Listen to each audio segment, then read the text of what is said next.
잠자리에 누우면 괜히 불안한 날 있으셨나요? 돈은 점점 줄고 병원비는 점점 늘고 한숨만 날 때 있으시죠? 그런데 한 달에 단 20만 원으로 그 불안을 잠재운 분이 계십니다. 지금부터 그 비결을 들려드릴게요. 영상이 도움이 되신다면 구독과 좋아요 잊지 마세요. 이런 실생활 노후 팁 앞으로도 정기적으로 전해드리겠습니다. 여러분 혹시 밤에 잠자리에 누워서 이런 생각 해보신 적 있으시죠? 내가 지금 가진 돈으로 앞으로 얼마나 버틸 수 있을까? 병원비는 감당할 수 있을까? 자식들에게 부담 주지 않고 살 수 있을까? 이런 걱정을 하시는 분들이 정말 많습니다. 저도 그랬고 제 주변 분들도 그랬어요. 하지만 오늘 이 이야기를 끝까지 들어보시면 여러분도 마음이 한결 가벼워지실 거예요. 왜냐하면 제가 지금부터 들려드릴 이야기는 이론이 아니라 실제로 우리 주변에서 일어나고 있는 진짜 이야기들이거든요. 그리고 누구나 오늘 당장 실천할 수 있는 구체적인 방법들입니다. 먼저 한 분의 이야기를 할게요. 김영철 씨라는 분이 계세요. 올해 71살이신데 4년 전 정년퇴직을 하셨습니다. 퇴직금으로 받은 돈이 얼마 되지 않았고 국민연금으로 받는 돈도 한 달에 90만 원 정도였어요. 처음에 김영철 씨는 정말 막막했다고 하시더라고요. 아내와 둘이 살기에도 빠듯한 돈인데 갑자기 아프기라도 하면 어떻게 하나 싶었답니다. 그런데 지금 김영철 씨는 어떻게 지내고 계실까요? 놀랍게도 김영철 씨는 요즘 마음이 한결 편안해졌다고 말씀하세요. 돈이 갑자기 많아진 건 아닙니다. 하지만 자신만의 생활 방어, 자산 루틴을 찾으신 거예요. 김영철 씨가 어떻게 변화했는지 그 비결을 차근차근 들려드릴게요. 김영철 씨는 퇴직 후 첫 번째 겨울을 보내면서 깨달은 게 있다고 하세요. 바로 노후에는 돈을 더 벌려고 애쓰는 것보다 가진 돈을 잘 지키는 게 더 중요하다는 사실이었습니다. 그래서 김영철 씨는 매달 받는 연금에서 20만 원을 따로 떼어내기 시작했어요. 처음에는 아내도 반대했습니다. 그래도 부족한 생활비에서 20만 원을 또 빼면 어떻게 사냐고 말이에요. 하지만 김영철 씨는 이렇게 말씀하셨답니다. 여보, 이 돈은 우리가 안심하고 살기 위해 꼭 필요한 돈이야. 지금 당장 쓰지 말고 나중을 위해 모아두자. 그렇게 시작된 김영철 씨의 20만 원 노후 루틴이 지금까지 계속되고 있어요. 그리고 그 결과가 어떻게 되었는지 궁금하시죠? 반대로 비슷한 상황에서 준비 없이 지냈던 이철수 어르신은 갑작스런 병원비 때문에 자식들에게 손 벌릴 수밖에 없었다고 하십니다. 내가 자식한테까지 손 벌려야 하나 하는 마음에 며칠을 밥도 못 넘기셨다고 해요. 두 분의 차이는 단 하나, 미리 준비했느냐 안 했느냐의 차이였어요. 김영철 씨는 20만 원을 세 부분으로 나누어 관리하기 시작했습니다. 첫 번째는 응급 상황을 대비한 비상금으로 7만 원, 두 번째는 미래를 위한 저축으로 7만 원, 세 번째는 자신과 아내를 위한 여유 자금으로 6만 원을 배분했어요. 여기서 중요한 건 김영철 씨가 이 돈들을 모두 다른 곳에 따로 보관했다는 점입니다. 비상금은 집 근처 은행에 별도 통장을 만들어서 넣어두었고, 저축은 적금을 들었고, 여유 자금은 현금으로 따로 용도별 파우치에 넣어두었답니다. 비상금이나 여유 자금을 넣어둘 용도별 파우치도 추천드려요. 사용하시기 편한 제품 링크는 설명란에 남겨둘게요. 물론 이 금액은 예시일 뿐입니다. 누구나 각자의 형편에 맞춰 10만 원, 15만 원부터 시작하셔도 좋습니다. 핵심은 비율이에요. 왜 이렇게 번거롭게 나누어 둔 걸까요? 김영철 씨는 이렇게 말씀하세요.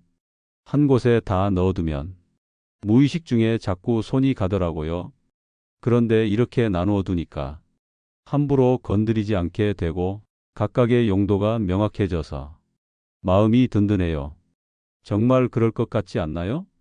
우리는 보통 돈을 한 곳에 모아두는 게 관리하기 편하다고 생각하는데 실제로는 목적별로 나누어 두는 게 훨씬 효과적일 수 있어요. 김영철 씨의 이야기를 더 들어보시죠. 이분이 정말 똑똑했던 건 여기서 끝나지 않았거든요. 김영철 씨는 매달 20만 원을 관리하는 것과 동시에 작은 수입원도 만들기 시작했어요. 김영철 씨는 젊은 시절부터 책 읽기를 좋아했는데 집에 책이 정말 많았답니다. 그런데 어느 날 아내가 이 책들 다 언제 읽을 건데 공간만 차지하네라고 말하는 걸 듣고 아이디어가 떠올랐다고 해요. 김영철 씨는 읽지 않는 책들을 온라인 중고서점에 팔기 시작했어요.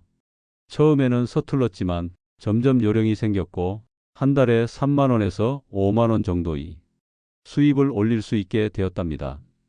여기서 중요한 건 김영철 씨가 이 돈을 생활비로 쓰지 않았다는 점이에요.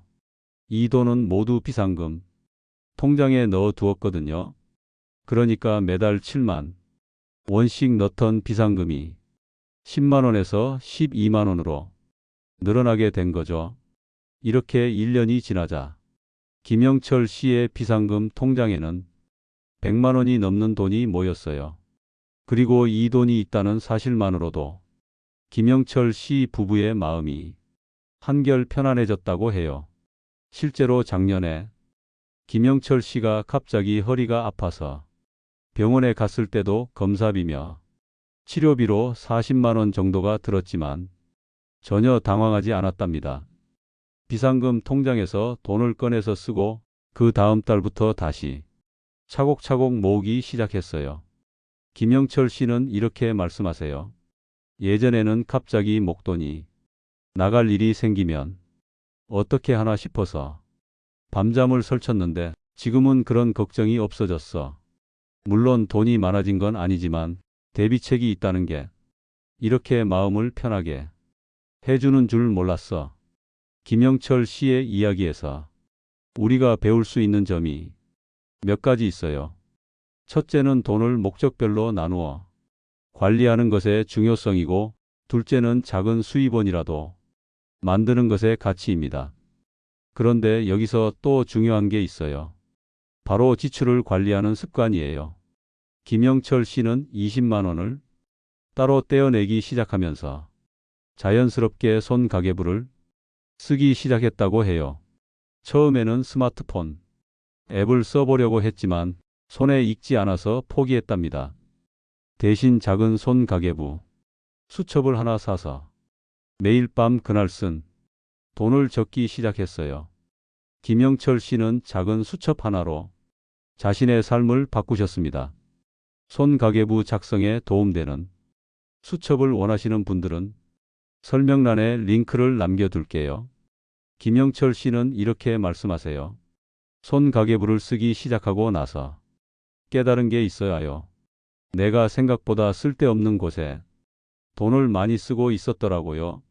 편의점에서 음료수 사 먹는 것, 길에서 호떡 사 먹는 것, 이런 것들이 한 달 치면 꽤 큰 돈이 되더라고요. 정말 그럴 것 같지 않나요? 우리는 보통 큰 지출만 신경 쓰는데 실제로는 작은 지출들이 모여서 큰 돈이 되는 경우가 많아요. 김영철 씨는 손 가계부를 쓰면서 점점 불필요한 지출을 줄여나갔고, 그 결과 생활비가 전보다 오히려 적게 들기 시작했답니다. 그래서 20만 원을 따로 떼어내도 생활에 별다른 지장이 없었다고 해요.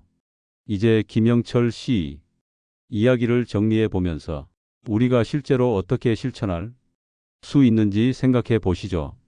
먼저 돈을 나누어 관리하는 방법부터 시작해 볼게요. 김영철 씨처럼 20만 원을 기준으로 해서 7만 원, 7만 원, 6만 원으로 나누는 것도 좋지만 각자의 상황에 맞게 조정하시면 됩니다. 중요한 건 비율이에요. 전체 금액의 35% 정도는 비상금으로, 35%는 미래 대비 저축으로, 나머지 35%는 여유 자금으로 배분하는 게 좋아요.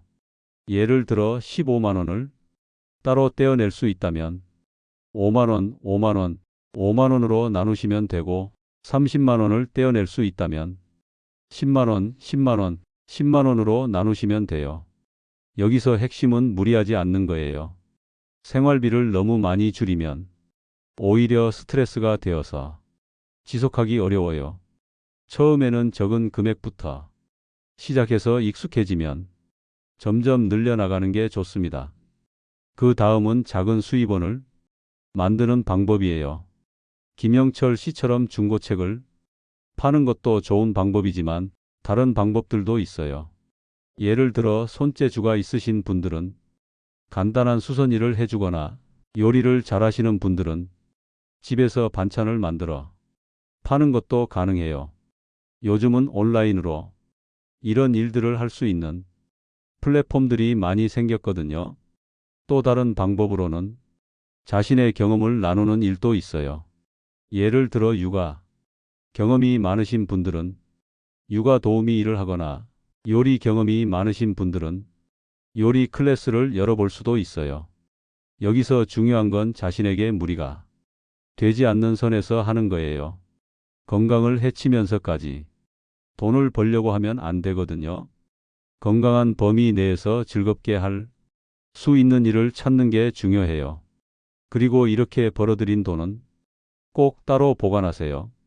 생활비와 섞어서 쓰면 결국 없어져 버리거든요.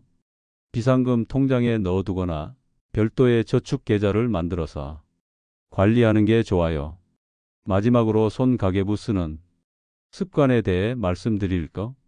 요즘 스마트폰 앱이 많이 나와 있지만 손으로 직접 쓰는 게 더 효과적일 수 있어요. 왜냐하면 손으로 쓰는 과정에서 한 번 더 생각하게 되고 기억에도 더 오래 남거든요.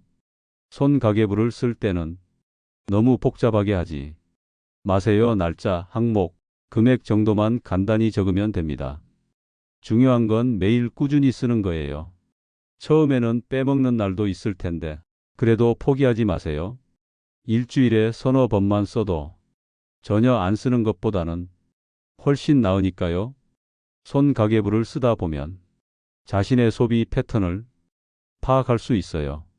언제 돈을 많이 쓰는지, 어떤 항목에 돈을 많이 쓰는지 알 수 있거든요. 그러면 자연스럽게 불필요한 지출을 줄일 수 있게 돼요. 김영철 씨의 경우도 손가계부를 쓰기 시작한 후 한 달 만에 지출이 10만 원 정도 줄었다고 해요. 특별히 무언가를 참은 것도 아닌데 그냥 의식적으로 소비하게 되니까 자연스럽게 지출이 줄어든 거죠. 이제 지금까지 말씀드린 내용을 정리해 보면서 여러분이 오늘 당장 실천할 수 있는 방법들을 다시 한번 정리해 드릴게요. 첫째, 매달 일정한 금액을 따로 떼어내서 목적별로 나누어 관리하세요. 금액은 무리가 되지 않는 선에서 정하시면 됩니다. 둘째, 자신의 능력과 상황에 맞는 작은 수입원을 만들어 보세요. 큰 돈을 벌려고 하지 마시고 지속 가능한 수준에서 시작하세요. 셋째, 손가계부를 써서 자신의 소비 패턴을 파악하고 불필요한 지출을 줄여나가세요. 이 세 가지만 꾸준히 실천하셔도 몇 달 후에는 분명히 변화를 느끼실 수 있을 거예요. 하지만 여기서 가장 중요한 건 마음가짐이에요. 생활방어 자산 관리는 하루아침에 되는 게 아니거든요. 꾸준히, 천천히, 자신의 페이스에 맞춰서 해나가는 게 중요해요. 김영철 씨도 처음부터 모든 게 완벽했던 건 아니에요. 중간중간 실수도 하고 포기하고 싶은 마음이 들 때도 있었다고 해요. 하지만 포기하지 않고 계속 노력한 결과 지금은 마음 편히 노후를 보내고 계시거든요. 여러분도 마찬가지예요. 처음에는 서툴러도 괜찮고 가끔 실수해도 괜찮아요. 중요한 건 시작하는 거고 꾸준히 계속하는 거예요. 그리고 한 가지 더 말씀드리고 싶은 건 돈 관리를 혼자 하려고 하지 마시라는 거예요. 가족이 있으시면 가족과 함께 상의해서 하시고 혼자 사시는 분들도 주변에 믿을 만한 사람들과 이야기를 나누어 보세요. 때로는 다른 사람의 조언이나 격려가 큰 힘이 될 수 있거든요. 그리고 서로 정보도 공유하고 좋은 아이디어도 나눌 수 있어요. 요즘은 지역 복지관이나 시니어 센터에서도 이런 프로그램들을 많이 운영하고 있어요. 시간이 되시면 한번 찾아가서 상담도 받아보시고 비슷한 관심사를 가진 분들과 만나보시는 것도 좋을 것 같아요. 자, 이제 오늘 이야기를 마무리하면서 한 가지만 더 말씀드릴게요. 노후 자산 관리의 핵심은 돈을 많이 버는 게 아니라 가진 돈을 잘 지키는 거라는 점이에요. 김영철 씨의 이야기를 통해서 보셨듯이 매달 20만 원이라는 작은 돈으로도 충분히 든든한 노후 준비가 가능해요. 중요한 건 꾸준함과 지혜로운 관리예요. 여러분도 오늘부터 시작해 보세요. 내일로 미루지 마시고 오늘 당장 작은 것부터 시작해 보세요. 통장 하나 만들어서 작은 돈이라도 넣어두는 것부터 시작하시면 돼요. 그리고 손 가계부도 오늘부터 써보세요. 거창한 가계부가 아니어도 괜찮아요. 메모장에 간단히 적는 것부터 시작하시면 돼요. 여러분의 노후가 더욱 든든하고 행복해지기를 진심으로 바랍니다. 더 자세한 노후 자산 관리 정보를 원하시는 분들은 관련 도서도 한 권쯤 읽어보시면 좋을 것 같아요. 이런 이야기 다음에도 계속 전해드릴게요. 좋아요와 구독은 저에게 큰 힘이 됩니다. 마지막으로 오늘부터 시작하는 노후 루틴을 정리해 드릴게요. 첫째, 매달 일정 금액을 목적별로 나눠 보관하세요. 둘째, 나만의 작은 수입원을 하나 만들어 보세요. 셋째, 매일 1분 지출을 손으로 써보세요. 오늘 이야기가 여러분의 노후를 조금 더 따뜻하고 든든하게 만드는데 작은 힘이 되었기를 진심으로 바랍니다. 감사합니다.